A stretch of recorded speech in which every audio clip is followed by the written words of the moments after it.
Welcome back to Daytime Ottawa. Well, I can talk literally about any topic with my next guest because she has so much knowledge. And it's really thanks to a lot of the guests like I have here on Daytime Ottawa. I'm joined by Sam Laprade from the Sam Laprade Show on CityNews. Of course, you can listen each and every day on 101.1 FM or 1310 AM. Welcome, Sam. It's great to be here because I'm on Rogers TV each and every day. 3 hours a day. You know, why don't I even start with that? It's amazing. I always start with the 101.1 FM and not the Rogers TV. Yeah, You're right. I love it. And so let's talk about that new format. How's it been going, Sam? I'm in heaven every single day between 10 a.m. and 1 p.m. Yeah.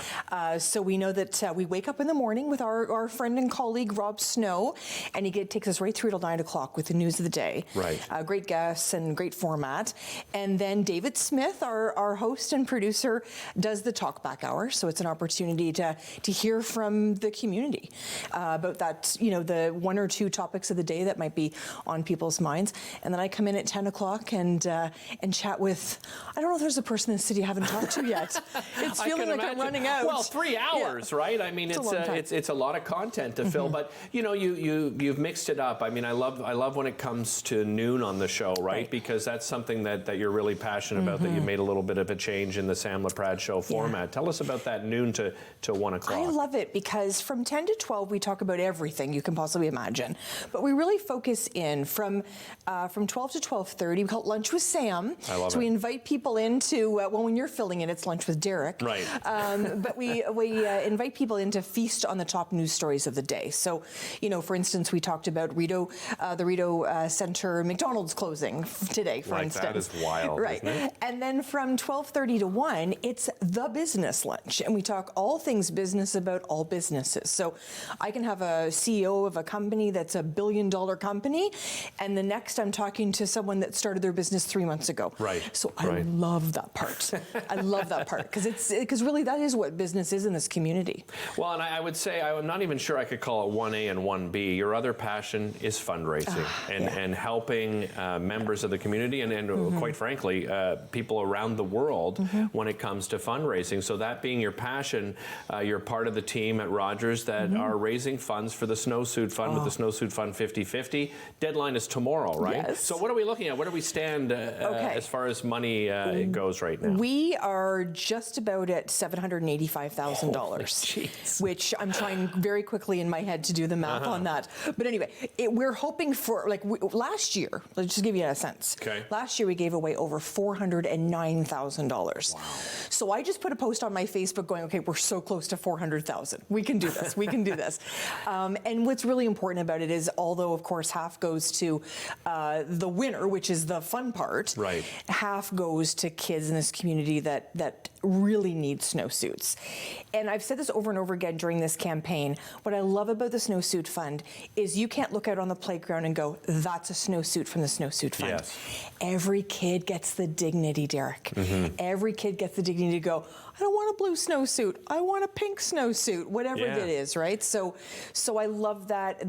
Nothing pulls that Rogers radio team together like this Snowsuit Fund 50/50. We are just like high-fiving each other. We're like so excited. And tomorrow we're all fighting over who gets to talk to the winner. We're all excited. Well, yeah, so tomorrow is the big announcement in the morning, right? About 8:45 tomorrow morning? You're announcing it live on the radio? Yes. Okay. Yes. Okay. And we cannot wait.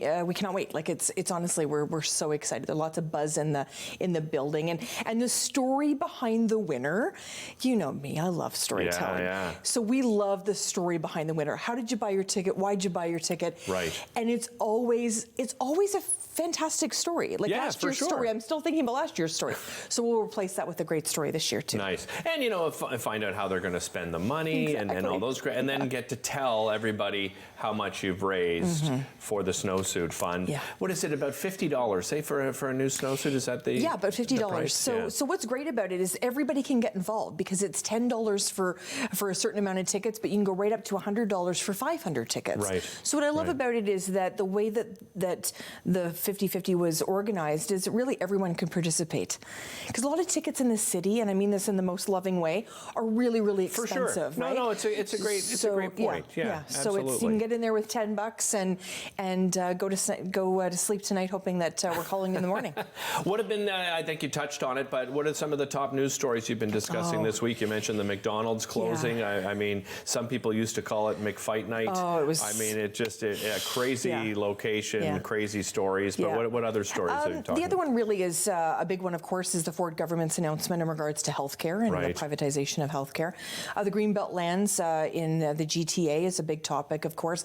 The vacant unit tax, and this is just my plug. If you haven't done that yet, go on and do that. We did do that yesterday, and then my mom and my stepfather dropped their information off at our place yesterday because they're not online. Exactly. They called, they couldn't get through. So if you do have, if you have a family member that's not online, because I think we all take it for granted that you and I are online, but it doesn't mean everybody is, right? Yeah. So help them out if you have a family member out there. So, but what are people saying about that? I mean, there's a lot of frustration, right? Yeah, and I think the problem is you're asking. This is how I've seen it anyway. You're asking over 300,000 people to do something to really get about 1,500 people. Right. Essentially. Like they think there's about 1,500 people that have vacant units of over a certain amount of days through the year. But Sam, is this like the honesty policy? Like, that's what I'm trying to figure out. If you own more than one, is it the honesty policy? I go on and I submit the information. I say they're both rented. And what if they're not rented? Like, can the city figure that out fairly easily? Exactly, and that's the issue of the Ottawa Small Landlords Association. Stuart McPherson, who we talked to quite a bit, I know Stuart. said, "Listen, Sam, like this is, and the privacy around that. I didn't say to my tenants that I would be doing this. The federal government actually has some sort of policy in regards to not revealing that. So there's lots of complications in there. I asked Mayor Mark Sutcliffe about it, and he was, sort of saying he's kind of seeing how it's going. He's seeing people respond, but he's going to look at it as well. So fresh eyes, right? Yeah. So, I mean, it's easy to go on and put in the information. I'll say that. So it's not like trying to get swim lessons. Sam, thanks so much for joining us. A reminder: Swimsuit Fund 5050.com. You don't have much time left. Very affordable way, and tune in, of course, tomorrow morning for the winner. We'll be right back.